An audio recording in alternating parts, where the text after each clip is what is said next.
A very good morning and welcome back to an interactive session for classification of partially indigenous arches by Dr. Srinivas, Professor and Head, Department of Prosthodontics. The earlier interactive session happened about need and requirement of a partially edentulous classification systems and also the various classifications proposed by various authors, especially the merits, demerits of Canada's classification system. Among all the classifications which I have quoted here, the classification proposed by Dr. Commerce in 1920, that is around 100 years back, is considered to be the one of the oldest classification. Till 1999 or 2008, the classification proposed by American School of Prosthodontics or the ISK classification. There are a lot of modifications, lot of proposals happened by so many eminent prosthodontics like Balian, Skinners, Cadrock, O'Brien, and Costa. Few classifications are purely based on the designing principles of partial dentures. Few classifications based on the location of the edentulous conditions. Few classifications based on this type of support we gain for constructing the partial dentures like tooth supported or tissue supported or two tissue supported. Among all these classifications, Kennedy's classification along with the Applicates rules proposed in 1925 considered to be the most commonly used and widely used classification because of its simplicity, easy for communication, and even for the documentation purpose also it is very much simplified. Let us start with the Kennedy's classification. According to him, the partial edentulous condition was categorized into class 1, 2, 3 and class 4. This classification is mainly based on the relation of a partial edentulous condition in relation with the remaining natural teeth. Say for example, if someone says if that particular patient or the particular clinical condition is having a class 4 situation, it gives immediate visualization of the location of the edentulous area. So this is so simple to understand and very easy for the communication as well as even for the documentation, provided we properly apply the Applicates rule, who proposed 8 rules to better understand about the Kennedy's classification. And this classification system is important for both theory as well as the practical point of view, because most commonly the questionnaire will be asked by the examiner in Applicates rules as well as the Kennedy's classification. Now start with class 1, Kennedy's class 1. It is described as a bilateral edentulous area situated posterior to the natural tooth. This is a very simple classification. The edentulous span will be on the posterior area, that too bilateral. Remember, bilateral, not the unilateral. So anteriorly there are certain natural teeth existing, and this gives visualization of the class 1 situation. Followed by Kennedy's class 1, the next classification is class 2, which is described as a unilateral edentulous area situated posterior to the natural tooth. So in this clinical situation, the edentulous span or the saddle area or the edentulous area is located on unilateral posterior segment, either right side or the left side. Now this is the time to revise the difference between class 1 and class 2, or clarify certain doubts between class 1 and class 2. In class 1, he says bilateral missing posteriors, whereas class 2, it is the unilateral missing posteriors. Now this is a little bit confusing why Dr. Kennedy described about bilateral in initial stage and unilateral missing in later stages. Now, why not type 1 as a unilateral missing and type 2 is a bilateral missing? It would be easy to understand or easy to remember. Class 1 is unilateral, class 2 is a bilateral. The reason behind putting bilateral missing posteriors in category class 1 and unilateral missing in class 2 is the prevalence of clinical situation. The number of cases reporting to our department or reporting to our clinic will have more of bilateral missing posteriors rather than the unilateral missing. So based on the prevalence of this disease or the partial edentullism, this class 1 and class 2 was formatted in this classification system. The literature says if an individual or a person loses their teeth on one side of the arch, either right side or left side, because of the adaptive nature or the adaptability, they slowly start eating on the other side and makes that particular location overburdened by putting the masticated forces only on the one side. Because of that, the supporting structure may compromise and finally, after a period of time, they may land up in bilateral missing posteriors. Hence, in this classification, class 1 considers bilateral missing and class 2 is considered as unilateral missing. This is purely based on the type of clinical situations reported to our department. Then comes the Kennedy's class 3. According to him, class 3 is described as a edentulous space or edentulous area bounded on both sides by a natural dentition or natural teeth. The different photographs projected here in this slide clearly demonstrates the natural teeth were located both in posterior and anterior segment. So the managing these cases by applying the principles of partial denture design is much easier than class 1 and class 2.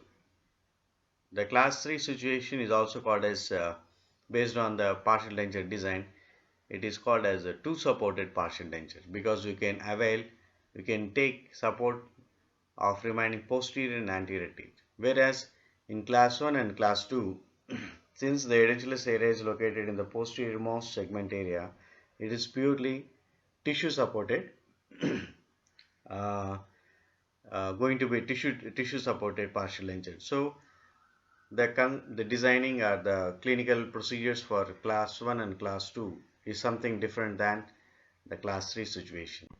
Then comes the last classification, that is class 4. According to class 4, it is described as a single but bilateral edentulous area located anterior to the natural teeth. Mean a single edentulous area which crosses the midline on both sides. So it's purely like a class 3. This also can be managed with a two supported partial denture designing principles. Let us revise the classification system by Kennedy. The type 1 is bilateral posterior edentulous area.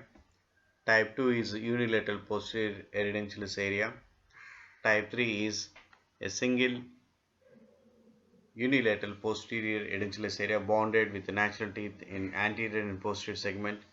Type 4 is a single bilateral anterior edentulous area which is supported by posterior natural teeth. A clear-cut understanding about this classification system is mandatory and very important because this system is formatted so sensibly we can clearly visualize the whether the partial edentulous area is located in anterior segment or the posterior segment or whether it is unilateral or the bilateral because this directly reflects to the treatment plan for treating the partial edentulous condition. The treating type 1, type 2, type 3, type 4 are totally different. The clinical procedures will vary, the impression techniques will vary, and the bite restoration and jaw relations vary. So, to plan a proper treatment, understanding about this classification system is very important. It directly influences or directly helps us for the designing of the processes. So, failure to understand about the different categories of in this classification definitely makes us to commit any one mistake in our treatment plan or the execution of the treatment plan. Later, Applegate added two more classes to the main Kennedy's classification, that is class 5 and 6. These two categories are similar as class 3 situation, but the difference is in class 5, the edentulous area bounded anteriorly and posteriorly by natural tooth, in which the anterior abutment is not suitable for the support for certain reasons, like the position of the abutment, anterior abutment tooth may not be suitable to place the retentive components. The axial position may be vary. The periodontal support may be compromised, or the contour or the structure of the tooth may be compromised. Whereas in class 6, the edentulous situation in which both the abutments are capable of giving support for the fabrication of a partial denture. Although the Kennedy's classification is very simple and easy to understand, there are few demerits exist in that classification. To simplify that, Dr. Applegates proposed 8 different rules, which makes the Kennedy's classification even more simple. According to the Applegates rules, the rule 1 is the classification system should always follow after extraction. Mean, after thorough clinical examination as well as radiographic examination, that case need to be planned for the mouth preparation. The elimination of badly decayed or compromised dentition or teeth is important, as well as removal of pathology of the soft tissues. The restorative procedures or the periodontal procedures need to be carried out completely. Only after that, the rehabilitation part need to be carried out, because rehabilitation or providing a prosthesis need to be done only when the basal tissues are in healthy condition. Hence the after clinical examination, if at all any teeth required extraction, that has to be carried out, and only after that the classification system need to be formulated. Rule number 2 says if third molar is missing and is not to be replaced, then it is not considered in the classification. The reason behind this particular rule is always the artificial dentition or the artificial teeth will not be arranged in the inclined planes. So both in maxillary and mandibular arches, the third molars are located in the inclined planes, and which is absolute contraindication to place the artificial dentition. This particular rule 2 was formatted. Then comes rule 3.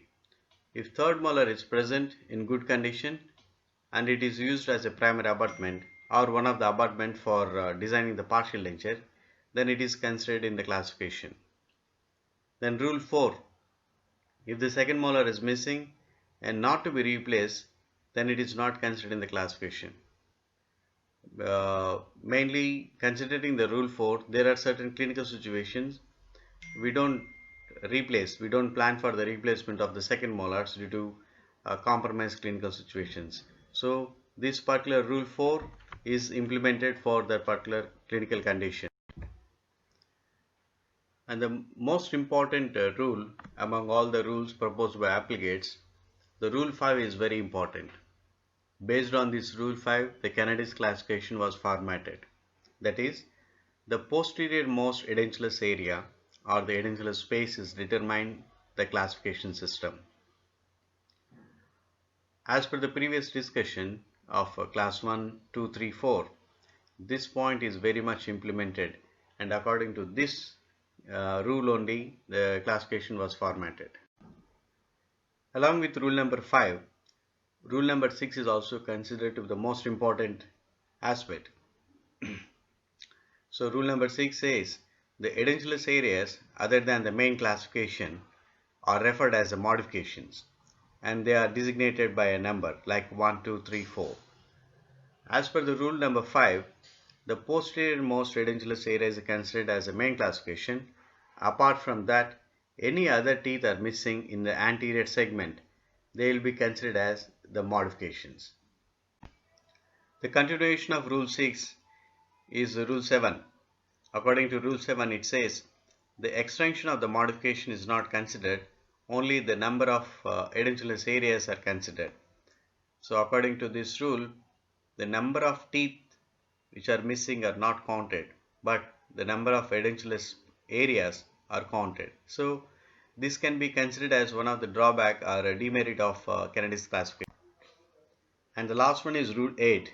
According to Rule 8, there is no modifications in the class 4 arches. According to Kennedy's classification, the class 4 is defined as it's a single bilateral anterior edentulous area bonded with a natural teeth in posterior segment. If any one tooth is missing in posterior segment, then the total classification system will change. So hence the Rule 8 is implemented to clarify certain confusions in class 4 arches. With this, we have finished the Kennedy's classification system for partial edentulous arches supported by Applegate's rules. Now, the next coming slides will be on revision of these different classes and different clinical situation. Like the projected two photographs is all about the Kennedy's class 1, that is bilateral missing posteriors.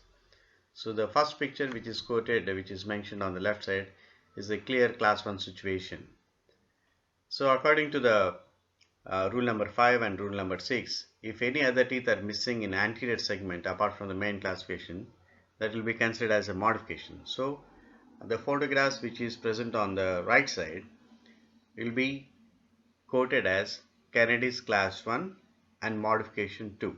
The number of edentulous areas apart from the main classification are 2. So that's why it is considered as Kennedy's class 1 and modification 2.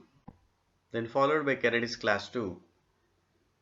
The photographs which I have projected here, they all are belongs to Kennedy's class 2 situation. That is the unilateral posterior most edentulous area. Apart from that, whatever edentulous locations are mentioned here, are existing here, they are considered as a modifications. Say for example, the top slides, both the right and left photographs shows Kennedy's class 2 modification 1, because only apart from the main classification only one edentulous area is existing anterior to that. Whereas the bottom photograph shows the Kennedy's class 2 modification number 2, because there are two different edentulous areas existing, one in first premolar area and one is anterior segment. Then comes the Kennedy's class 3 situation. All these photographs have a class 3 situations but different modifications numbers. Say for example, the top photograph has class 3, Kennedy's class 3 and modification 1. Whereas the bottom left photograph has Kennedy's class 3 situation with modification number 2. Then bottom right photograph has a multiple modifications like Kennedy's class 3 with 3 modifications. That is Kennedy's class 3 situation with 3 modifications. So if you observe carefully about the bottom right photograph, the clinical situation of the particular maxillary arch is so compromised. So the applicates rule number 1, that is always classification should follow after the completion of the mouth preparation, that is extractions. So the condition of the remaining dentition in the anterior and posterior segments are so compromised that may require few extractions. If the classification is proposed in the initial stages itself in this particular existing situation, after completion of the extraction or the endodontic therapy, the classification system may alter. Again, the treatment plan will alter. So hence, the rule 1 is very much considered before we plan for the classification of the Kennedys. Then comes a unique class of Kennedy's classification system, that is 4. The photographs projected in this slide both are belongs to class 4 only, but look at the area of edentulous span. The right picture has edentulous area in the lower anterior segment with the missing only 3 to 4 teeth, 4 to 5 teeth. The management of this particular case, the impression procedures, the designing of the processes is totally different and it is simple. Whereas the left side photograph has very lengthy edentulous span with the remaining 2 teeth in the posterior segment on either side. There the designing, impression procedures and the clinical protocol will be totally different. So this can be considered as one of the drawback of the Kennedy's classification. It always mentions about the number of edentulous areas but not the number of teeth or the length of the span. The other important aspect is applicates rule number 8. According to rule number 8, there won't be any modifications for Kennedy's class 4. Now just imagine if any one tooth is missing posterior to the main classification of this particular clinical situation, then total classification system will change. Say for example, the left side photograph, if any one molar is missing in any side, one side, then it will be considered as a class 2 situation. Whereas the right side photograph, if any one tooth, one molar is missing in the posterior segment along with the anterior segment, then it will be considered as a class 3 modification 1. So this particular rule 8 of the applicate by the applicates simplified the most confusing part of the Kennedy's classification. So this need to be noted. With this we have finished the classification system for partial edentulous arches, especially the Kennedy's classification and applicates rules. This particular topic is very important for so many reasons. The first one is this particular system gives clear-cut or immediate visualization of the edentulous span in that particular arch, whether it is a anterior or posterior or the unilateral or the bilateral. And also it gives idea about the treatment planning, whether it is going to be a tissue supported partial denture or the tooth supported partial denture. Third one is the proper documentation, and it is universally accepted classification system. Wherever you go, wherever geographical location we work, the documentation always happens based on the Kennedy's classification. So consider this particular topic, especially the Kennedy's classification, is important, and even for the theory examinations as well as orals, viva examinations, these two questions are asked very frequently, and it carries a lot of weightage in your academics. Thank you very much. Thanks for listening.